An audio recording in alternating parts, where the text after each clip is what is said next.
So let's absorb ourselves in the mood of Shishigonitai. And to give is to get. The highest pleasure is to give joy and happiness to others. By giving them this greatest gift. There's so many good causes in this world. You can fight for the animals, for the environment, for the kids in Africa, for this, for that. But there is one, the greatest cause. What is that cause? Harinam Sankirtan.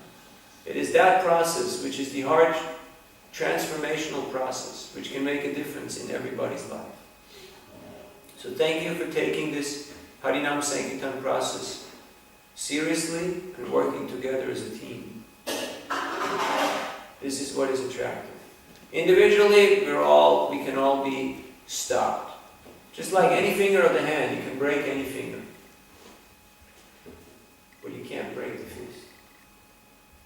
So if we work together, we may be skinny, we may be feeble, we may be tall. Individually, we can all be broken. But if we work together as a team, we're strong. There's force, there's power in unity. But do we want this? Or do we want to do it our own little way? Just like the devotees of Chaitanya Mahaprabhu, they were always in unity. Even when one devotee was seemingly not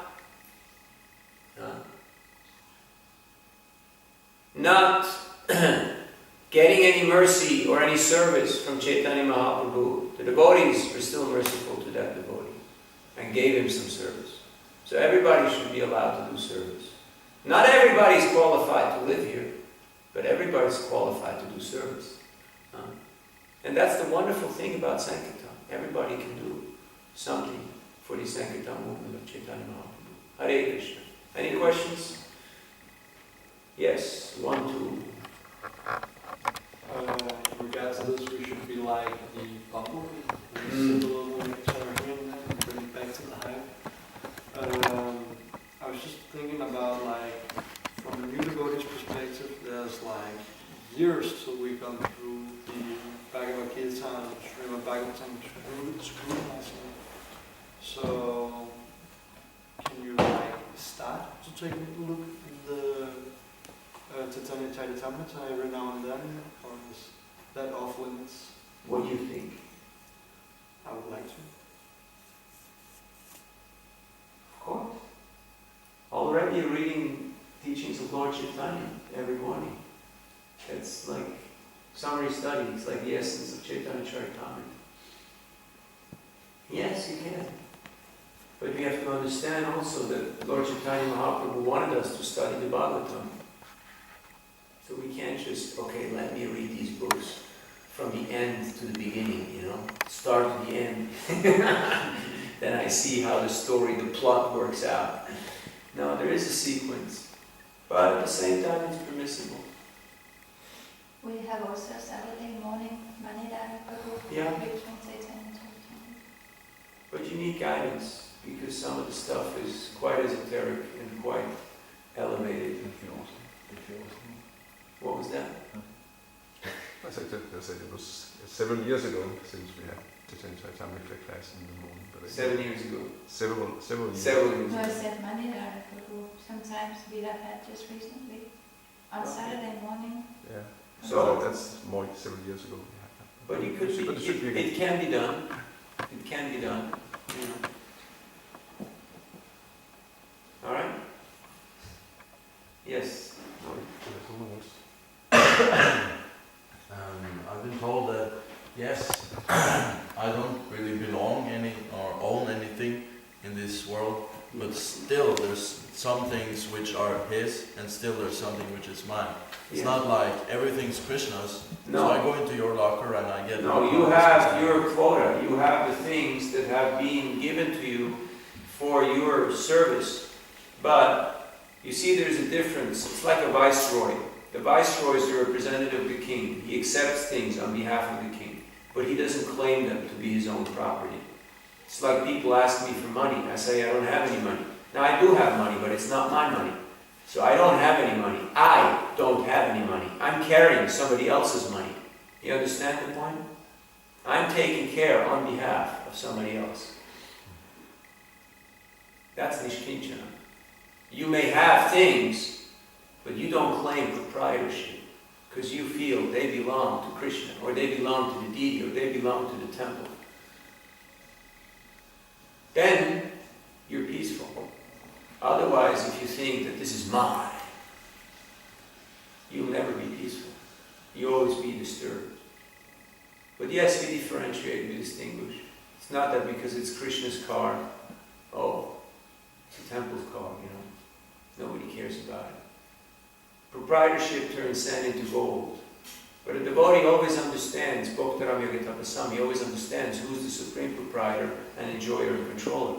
So we are very conscientious. Prabhupada could not tolerate a tap dripping or a light bulb somewhere in a building burning. This is wasting Krishna's energy. He's very conscientious like that. Because he didn't think, oh, I don't have to pay it, so I don't care about it. No. So this belongs to Krishna. It has to be taken care of properly. Okay? This whole thing about different opinions and the acharyas and not seeing contradictions like that. I guess the point is, it's not really that important if the moon is this size and the Rahu is that size and so on. It's a trivial thing, but then one will, of course, also think that if there are either disagreements on these trivial things, or there are things that we can observe, and seemingly there's contradiction between what we can observe and Shastra, then what to speak of things which are beyond our perception, can that also be inaccurate like that? One would. How does one avoid making that conclusion, or is it just? Well, inaccurate is not really the right word because many times both are right. And it's just, as was mentioned, a difference of opinion or a difference of viewpoint like that, or a difference of realization. But both are correct. For the most part, it is like that. And even when it is not like that, just like some people worship God as the Almighty and All-Powerful, and Mother Yashoda is chastising Krishna with a stick and binding him, and he cries. Is there a contradiction? Yes and no. How can God, the Almighty, everybody's afraid of God. How can He be afraid of a lady with a stick in her hand? Doesn't make any sense, does it? So, there's different levels of truth and of realization. And even though the acharyas are on the higher level of realization, they still have different opinions, and they still have different rasas or different tastes many times. That is permissible. Because spirituality, spiritual life means there is variety. And variety means there is also a difference of opinion, which is allowed, which is permissible. So some devotee wants to serve Krishna like this, some devotee wants to serve Krishna like that. So I wouldn't see it as contradictory, you see, because for us, we have this Judeo-Christian sense of morality, of what's right and what's wrong. And that gets us into trouble a lot of times. So people think, why is Krishna dancing with other people's lives? Or why is Krishna stealing the clothes of the gopis, etc., etc. Now, even you have acharyas who worship Lakshmi Nirada.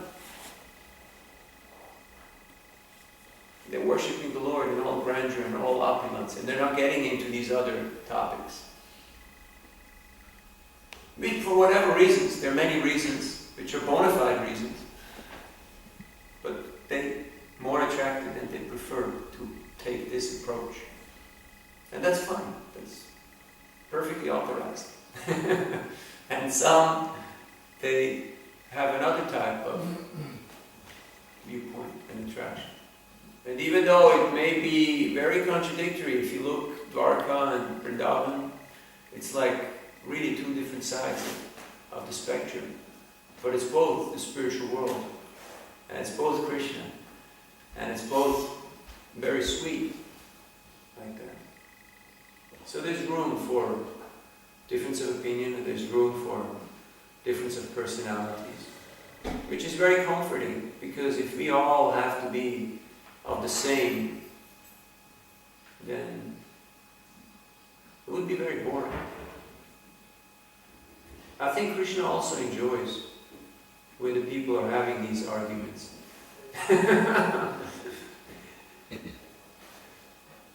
So, but he's more pleased by the sulky and angry love fights with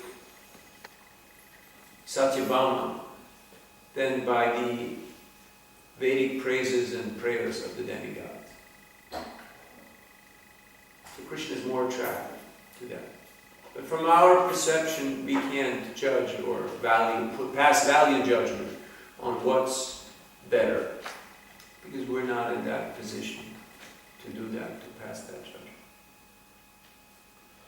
That's as far as my realization goes. But I'm sure that there are many educated, scholarly devotees who can dissect and very clinically explain how this all works out. But it's above my pay grade. That's what you get on a Monday morning before breakfast. Thank you very much. All Srila Prabhupada, Srila Bhagavatam Ki Jai. Hare Krishna.